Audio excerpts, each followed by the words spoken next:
fois, je salue chaque sœur et chaque frère au nom de notre Seigneur et Sauveur Jésus-Christ. Mara ingine tena nalamukia kila ndugu na kila dada munjina ya Bwana wetu Yesu Kristo.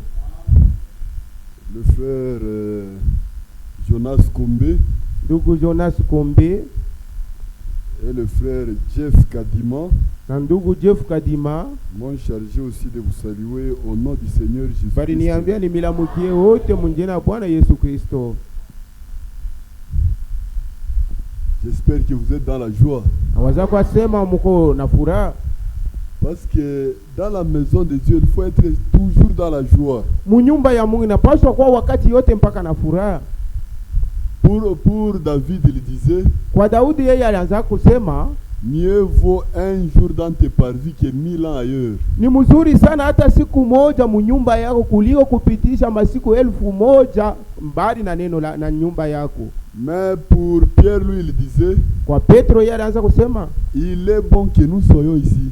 ni mzuri sana tuwe hapa.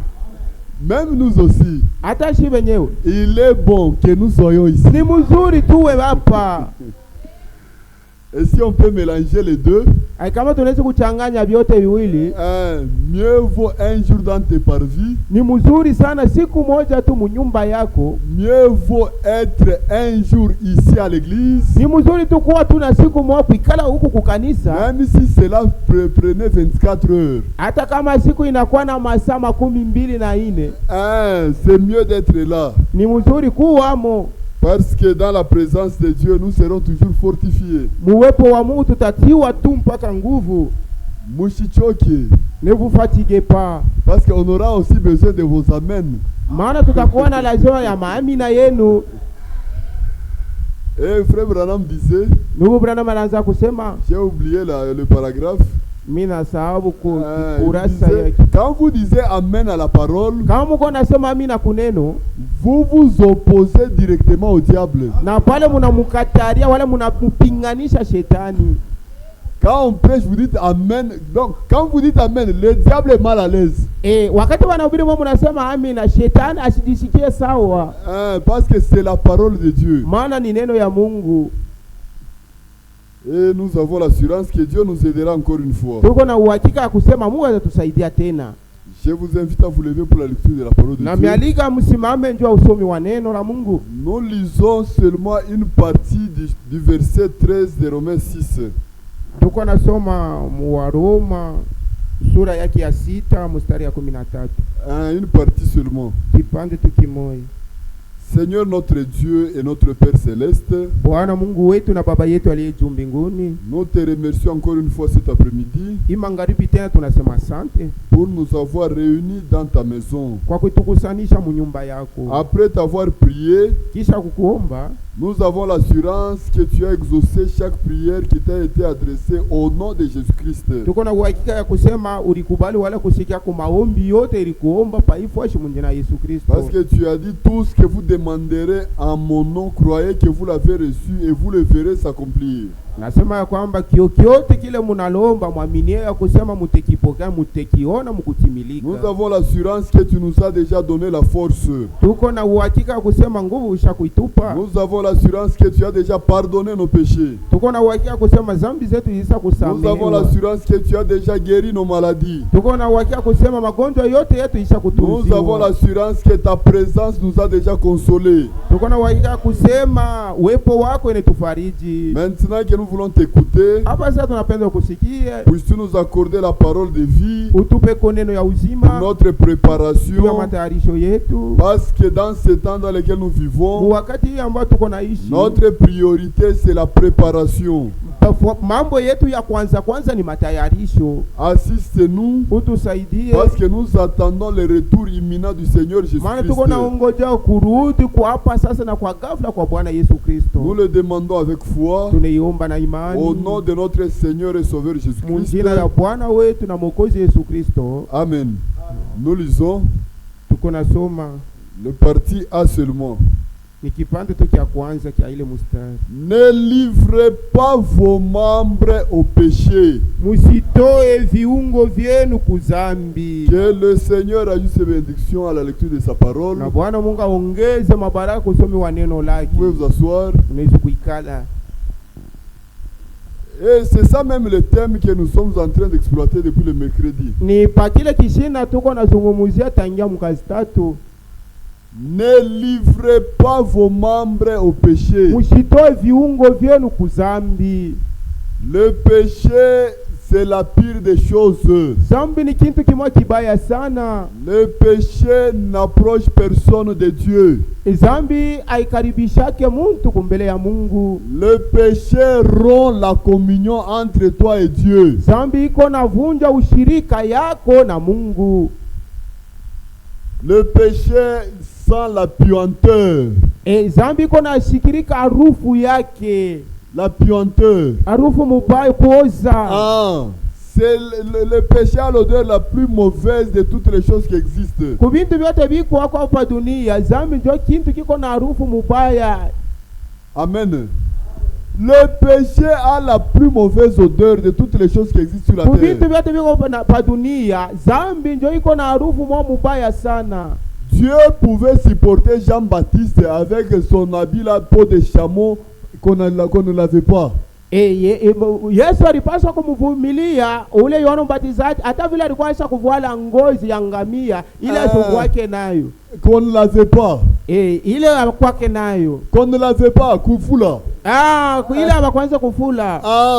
Dieu pouvait supporter cette odeur-là. Mungu alipaswa kuvumilia ile harufu. Mais l'odeur du péché, Dieu ne supporte pas. Harufu ya zambi Mungu asivumiliake.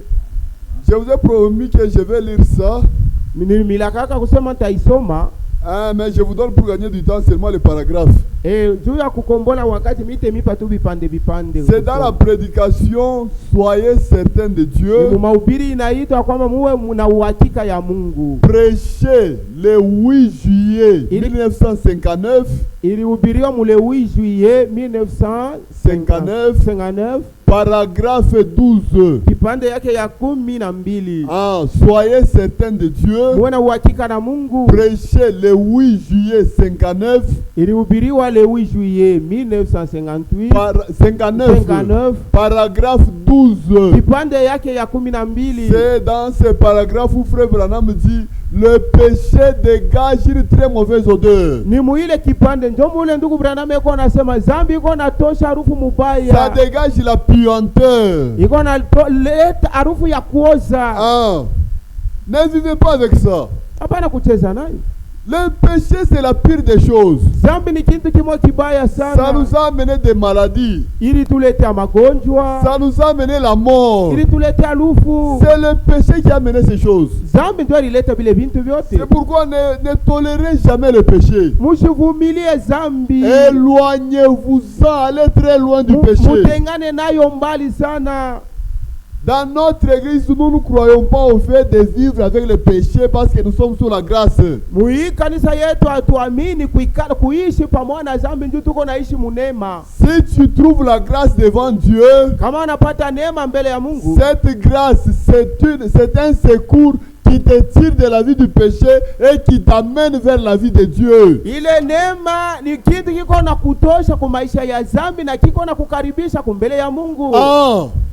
La véritable grâce neema ya kweli vous tire de la vie du péché iko na kutosha kwa maisha ya zambi et vous amène dans la présence de Dieu. Kupeleka muwepo wa Mungu. Si tu continues à mener une vie de péché, kama kunaendelea mkutenda zambi, c'est la preuve que tu n'es pas sous la grâce. Hiyo ni hakika kusema una chini ya neema. La grâce de Dieu, neema ya Mungu, source de salut pour tous les hommes, chemchemu ya wokovu ndio a été manifestée. Ilionekana. Elle nous enseigne à renoncer à l'impiété, iko netufundisha tukatale kubuchafu, à renoncer au péché. Tukatale zambi. C'est ça la véritable grâce. Neema ya kweli. Pas une grâce qui pousse les gens dans le péché. Aina ile neema iko na sukuma bantu batende zambi. Et hier nous avons pris un membre. Na jana tulibeba kiungo kimoja, la langue. Ulimi. La langue nous pousse à, quand nous parlons, ça nous pousse à commettre des péchés que nous ignorons. Wakati tuko nasema lulimi iko netusukuma tutende zambi ile atujue. Soyez toujours prompts à écouter et lents à parler. mkuwe haraka haraka kukusikia, lakini wakukawa kusema. Aujourd'hui, beaucoup de chrétiens aiment.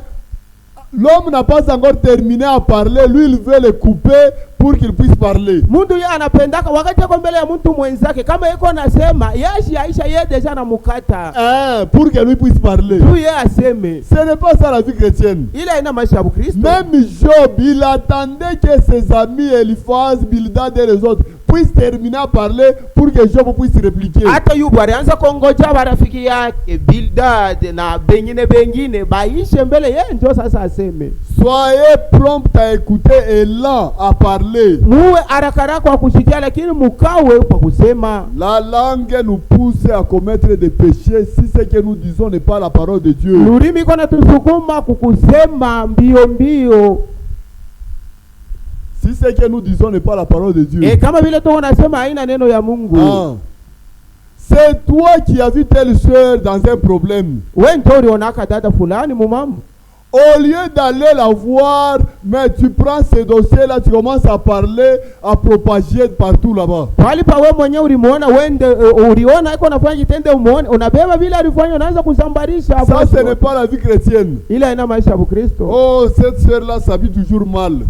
Ule dada ule iko na vitendo yake mpaka vibaya. S'habille. Iko na vala vibaya.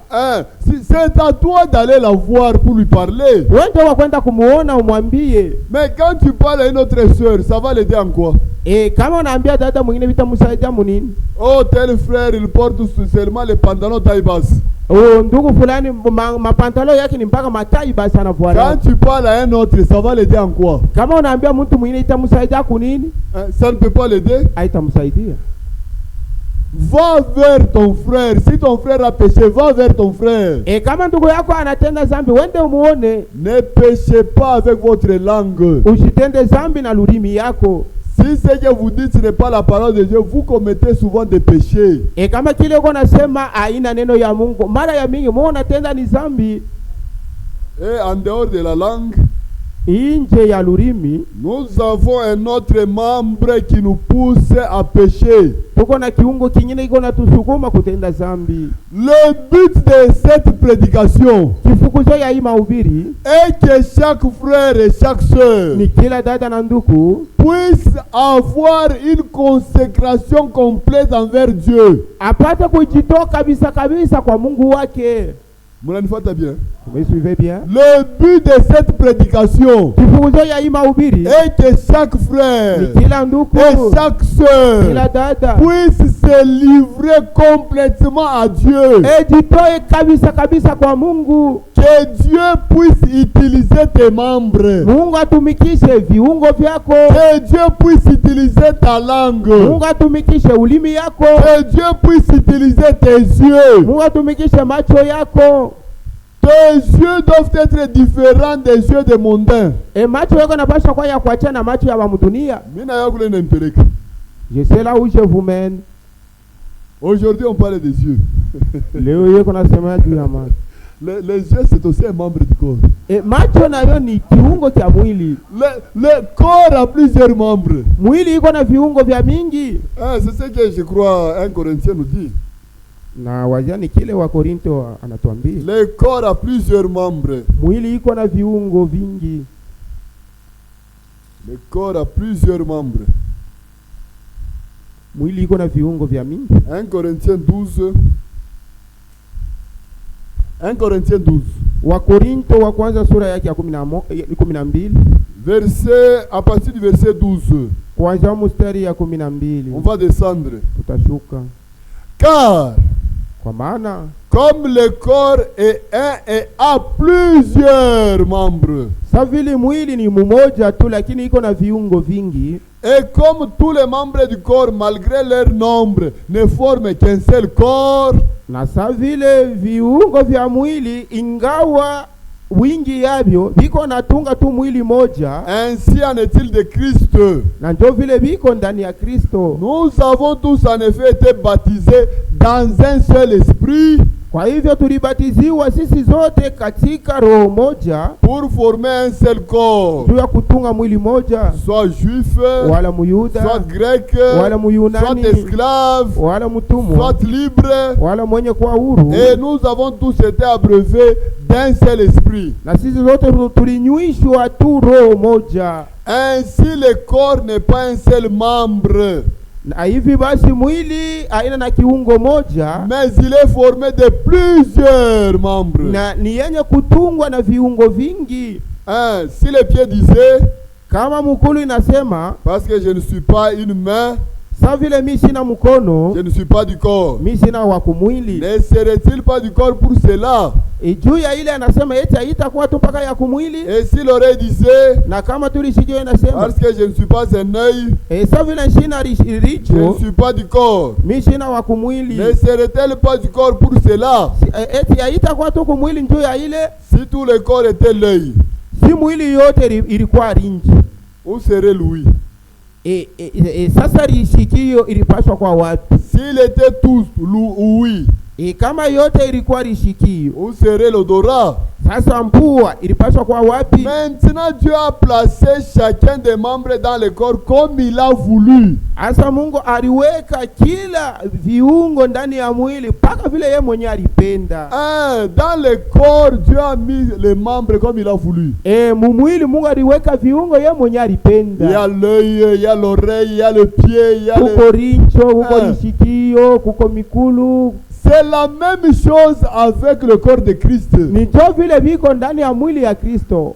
Vous les frères, ce n'est pas vous tous qui devrez commencer à monter du haut de la chair pour commencer à prêcher. Mwe bantu anasema ni mwe watu ndio mlipaswa kupanda nyuma ya mimbali na kuhubiri. Il y a un cantique, je ne sais pas si vous chantez ça ici aussi. Kuko mwimbo ile sijua kama mnaimbaka hiyo hapa. Wewe ndugu, kazi nyingi ndani ya Yesu. Wewe ndugu, wewe dada, uko nani ndani yake? Mnaimbaka?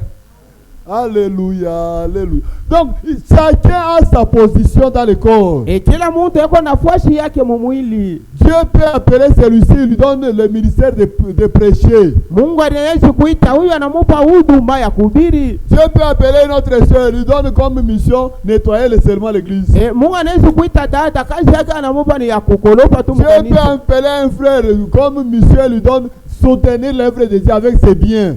Mungu anaweza kuita ndugu, kazi yake ni aanze kushikamanisha kazi ya Dieu te Mungu. bénira dans ce qu'il t'a donné comme boulot pour faire dans son corps. Mungu atakubariki kuile alikupa saa kazi ya kutumika mwili Ne yake. cherchez pas à prendre la place d'un autre. Hapana kutafuta ubebe foshi ya mtu mwingine.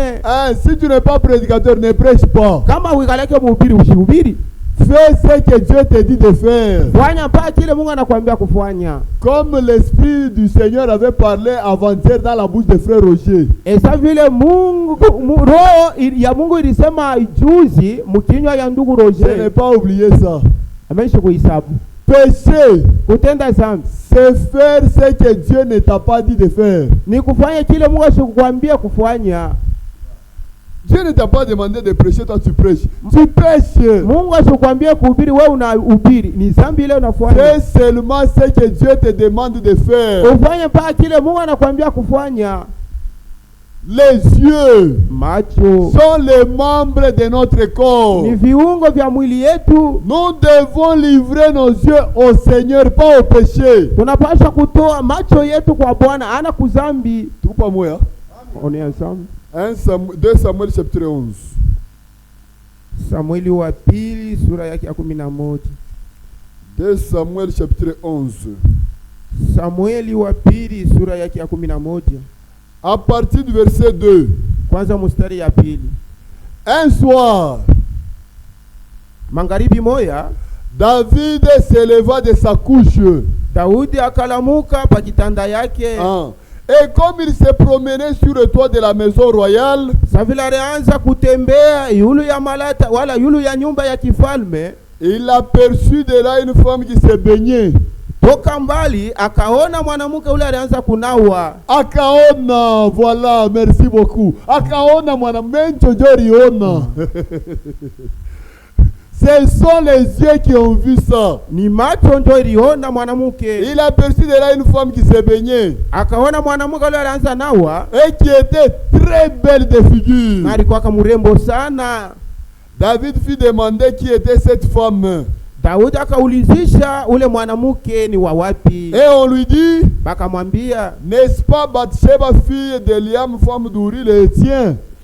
ule sini Betsheba binti wa Eliamu mke wa Uri ule wa kuiti. Ule mwanamke unaona ni bibi yake ya Uri. Cette femme qui est une femme d'autrui d'Uri. Ma sœur en Christ, dada yangu katika Kristo, tu dois t'habiller de manière à ne pas provoquer le mari d'autrui. Utavala munamna ya kusibo kuchokoza babwana Tu babenyewe. dois t'habiller Unapaswa kuvala de manière à ne pas provoquer le mari d'autrui. munamna ya usichokoze babwana babenyewe. Il y a une négligence du côté des sœurs. Kungambo ya badada kuko kusula kumoya. Du côté habillement, elle s'habille avec négligence. Kungambo nangalia kukuvala beko na voila na kusula. Elle peut être encinglée, son frère est là, elle est encinglée. Anaweza kuwa musengle ndugu yake pale. Elle ne se gêne même pas. Asijiuzi hata kujiuzi. Soyez saintes même dans votre habillement. Muwe batakatifu hata namna ya kuvala Ata kwenu. mchiki amen, mitamihubiri vyo paka vile. Même si vous ne pouvez pas parler, je vais vous le prêcher ainsi. Soyez saintes dans votre habillement. Hata mukuvala kwenu muwe batakatifu. Bathsheba était en train de se laver. Bathsheba alianza kunawa. Et elle se lavait, je ne sais pas comment, elle n'avait pas d'habit. Sijue muvile alianza kunawa kama shikwe na mangu. Mais c'est le cas aussi avec certaines sœurs ici. Na ndio vile biko na badada wengine huku. Quand elles sortent de la douche, wakati wanatoa kudushi, elles mettent le panier ici. Banaweka kipande ya nguo mukilari. Oh, je n'ai jamais porté de dos nus. Oh, mishi ya voilaka ya mkongo wazi. Quand tu quittes la douche, tu t'habilles comment? Wakati unatoka mudushi, mchumba ya kunawa, unapoalaka je? Le temps est venu. Wakati yo inafika. Où nous devons être saints, même dans notre, après avoir quitté la douche. Ile ambayo tunapaswa kuwa watakatifu, hata wakati tunatoka mkunawa. Même vous les frères, soyez saints, même quand vous quittez la douche. Hata mwe bandu, mwe watakatifu, hata kisha mwe kunawa. Il y a des frères, des frères vraiment qui négligent, des frères négligents. Kunekalaka na banduku wa kusula. Il peut quitter la douche. Anaweza kutoka mchumba ya kunawia. En culotte. Mukaputula. Avec torse nu et assumé sur les épaules. Kilari yake wazi, anaweka sengle pa mabeka. Yeko to asijiuzi. Anaweka assumé anaweka pa ribeka. Il place le fumer sur son épaule, il est à l'aise. Il peut arriver même devant la parcelle, il commence à brosser les dents comme ça. Anaweza kufuka hata pa mpango anaanza kubrosser. Honte à toi, honte à toi. Aya kwako. Oh, le corps de l'homme n'a jamais été séduisant. Mwili ya mwanaume haitongozanake. Qu'est-ce qui a poussé la femme de Potiphar à convoiter Joseph? Ni nini limusukumaka ule muka wa Potifa amutamani? Même le corps de l'homme est toujours séduisant. Na mwili ya mwanaume iko na tongozana. Soyez saints quand vous quittez votre douche. Muwe watakatifu hata munatoka mchumba ya kunawia. Tuko pamoja? On est ensemble. Même les vieilles sœurs, soyez saintes. Hata mwe badada wakukomea, mukwe watakatifu.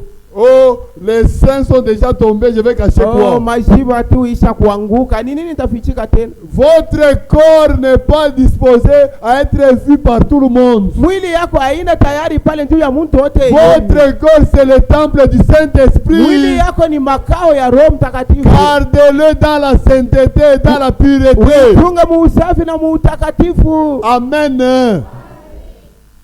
C'est ça notre prédication. Hii ndio mahubiri yetu. La femme d'Uri, elle était négligente. Mke wa Uri alikuwa wa kusula. C'est par votre négligence que vous poussez certaines mouches à venir vous suivre. Ni kupita kusula kwani ndio mko na sukuma banjisho wanaanza kwa kufuata harufu. C'est une mouche qui aime s'asseoir dans les choses pourries. Mjiji ndio inapenda kuikala pafuashi ya bintu vya kuoza. Ah, mais une sœur en Christ. Lakini dada kati ya Kristo n'est pas une sœur pourrie. Ana dada wa kuoza. C'est une sœur qui a l'odeur de Christ en elle. Ni dada ambao ndani mwake mko na shikirika harufu harufu ya Mungu, l'odeur de Christ. harufu ya Kristo. Et David, quand il a vu ça, Wakati Daudi aliona vile vintu, c'est lui qui a vu. Rinto ndio aliona. La langue, un autre membre est entré en jeu. Sasa kiungo kingine kinaingia sasa mukazi. Il a envoyé des gens pour aller appeler cette femme-là. Akatuma bantu wakamuita yule mwanamke. Cette femme, elle a commencé à trembler. On a dit, c'est le roi qui t'appelle. Mwanamke akaanza kutetemeka, akamwambia ni mfalme ndio yuko anakuita. Même si c'est frère Kalenga qui t'appelle. Hata kama ni ndugu Kalenga ule anakuita. Même si c'est un prédicateur qui t'appelle. Hata kama ni mhubiri anakuita. Si tu es seul. Kama uko peke. Ne va pas là-bas. Usiende uko peke yako. Oh, je suis rempli du Saint-Esprit. Roho Mtakatifu kuniala sana. Même si je pars seul chez un prédicateur, il n'y aura rien. Hata kama mimi naenda peke yangu mbele ya mhubiri, hakuna kile kitafanyika. Tu te trompes. Unalanda bongo. On va coucher avec toi là-bas. Batatembea na wewe kule. Mon frère, ndugu yangu, même si tu es seul, hata kama uko peke, ne pars pas visiter une sœur toi seul. Hapana kwenda kutembelea dada we peke. Même les diacres, soyez souples. Hata mwe bashemashi muwe na ujasiri. Une sœur t'appelle au téléphone. Dada anakuita kusimu. Oh diacre, je suis malade. Oh shemashi niko mgonjwa. Venez prier pour moi. Wao niombe. Frère, Dieu mon ministère, la Bible dit. C'est que le ministère que nous sommes, Biblia nasema. La Bible, ils imposeront les mains aux malades et les malades seront guéris. Watatilia wagonjwa mikono, wagonjwa watatunzwa. Je vais partir imposer les mains pour chasser les démons. Et j'irai imposer les mains sur les malades pour chasser ces démons. Ukune ingia munyumba paka hivi wanafunga kale kapu. En entrant comme ça, la porte. On t'a eu maintenant. On t'a eu, on t'a eu. Il est sûr qu'on a Saint-Esprit à kutoka. Et ce jour-là, le Saint-Esprit te quittera même. Si tu veux aller rendre visite à une soeur, wakati unapenda kwenda kutembelea dada, prends avec toi deux autres frères. Beba kwa bandugu bawili. Tone kama tamiweza. Et on va voir si elles vous auront. On verra. Tutaona. Frère, c'est l'heure d'être rusé, d'être prudent. Soyez prudent plus que même les serpents. Alors diacre, je suis malade. Dada, adresse ni wapi? L'adresse c'est où? Nous sommes sur telle avenue, numéro tel, numéro tel. Je prends deux autres diacres. Ou des autres frères. Accompagnez-moi chez telle sœur sur telle avenue. Même si elle avait la mission, quand elle vous verra à trois, c'est fini, elle sera même toi seul, ne pars pas visiter un frère toi seul. Non. Si c'est un frère aventurier, tu seras cuit, tu seras cuit. On croit au fait de visiter un frère, au moins si vous êtes à trois sœurs.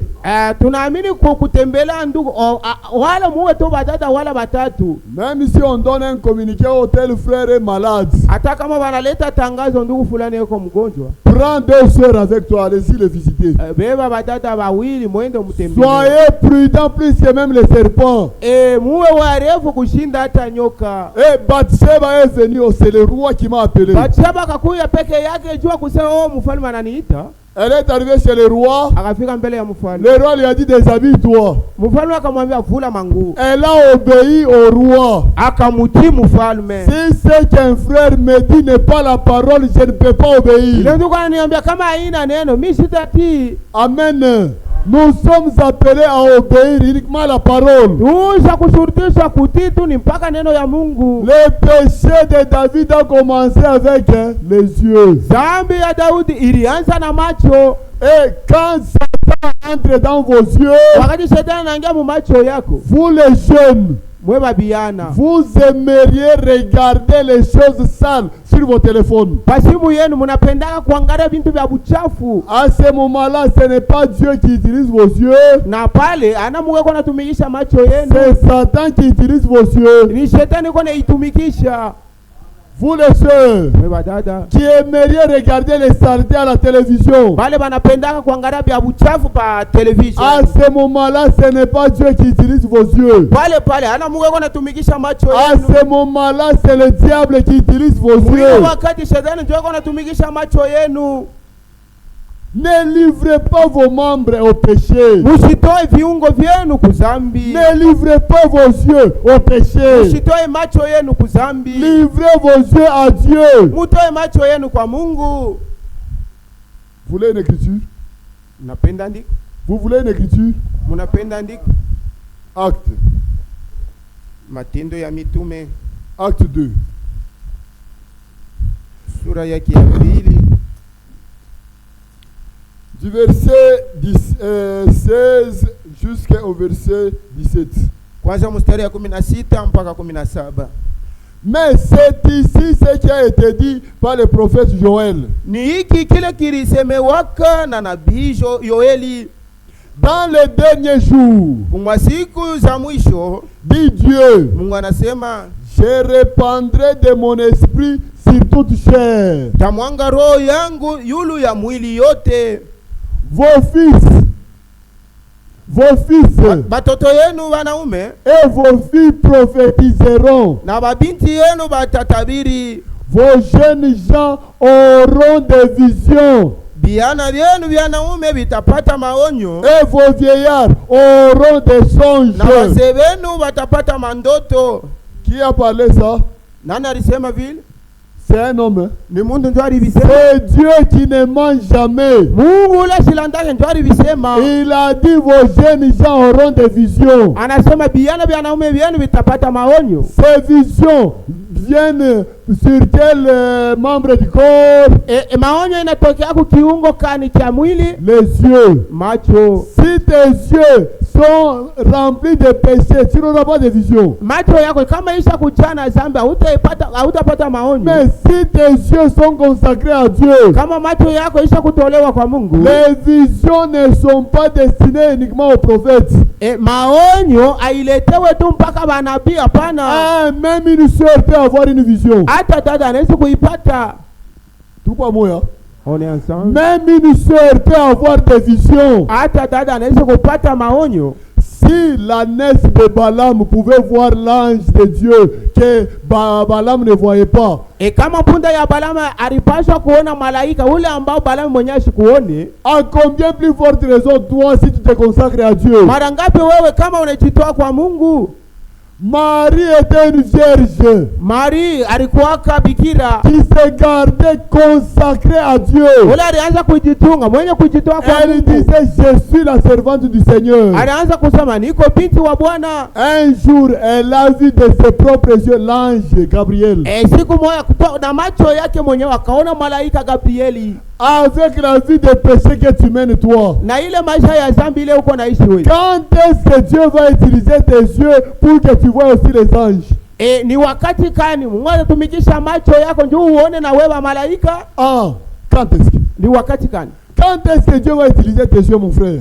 Wakati kani Mungu atatumikisha macho yako? Des fois, nous lisons la Bible comme un journal. Mara nyingine tunasomaka Biblia sa vile gazeti. Mais la Bible, c'est un livre inspiré. Lakini Biblia ni kitabu chenye kilisukumwa na Mungu. Quand vous lisez la Bible, vous devez la lire avec l'Esprit de Dieu. Wakati unasoma Biblia unapaswa kuisoma na roho ya Mungu. Un jour, Saul était en train de ravager l'église. Siku moja Saul alianza kuharibisha, kuua kanisa. Il a vu en vision une lumière. Muonyo yake akaona nuru. Le Seigneur qui lui parlait. Mungu ndiye alianza kumwambia, Saul, Saul, pourquoi me persécutes-tu? Saulo, Saulo, kwa nini uko unaniteswa?